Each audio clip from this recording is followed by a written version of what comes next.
సంవత్సరంలో కేంద్రం కొత్తగా 2000 సంవత్సరంలో ఉత్తరాఖండ్, జార్ఖండ్, ఛత్తీస్గఢ్ రాష్ట్రాలను కేంద్రము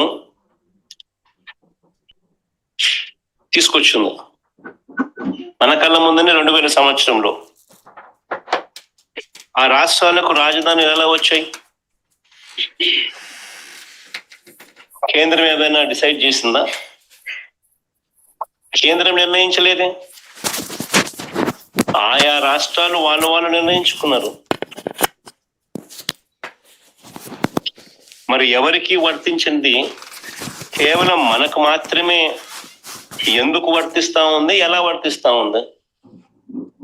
సార్, ఇది అసలు అమరావతి రాజధాని ఎంపిక సంబంధించి తాజాగా జగన్ గారు చేసిన కీలక వ్యాఖ్య. ఉత్తరాఖండ్ కానీ, జార్ఖండ్ కానీ, ఛత్తీస్గఢ్ కానీ దాని మీద కేంద్రం ఎలాంటి పెత్తనం చేయలేదు, అసలు వాళ్ళు డిసైడ్ చేయలేదు, కానీ మనకు మాత్రమే ఎందుకు అనేది పరిగణలో తీసుకొచ్చా ఈ అంశాన్ని. ఎనగాక మొన్న అనుకుంటా మన వీడియో నేను చెప్పిన మాటే కదా ఇది. రాష్ట్రాల రాజధానులకి అసలు కేంద్రానికి ఏంటి సంబంధం? అది సుప్రీంకోర్టులే చెప్పేసింది కదా. సుప్రీంకోర్టుకి, రాష్ట్ర హైకోర్టుకి కేంద్రం చెప్పేసింది కదా, మాకేంటి సంబంధం? ఆల్రెడీ హైకోర్టులో అఫిడవిట్ కూడా ఉందంటగా. చెప్పారు కదా. ఇంతకు ముందు ఏమని చెప్పింది? ఇదివరకు 2014-19లో అమరావతి అని చెప్పాం, నోట్ చేసుకున్నాం.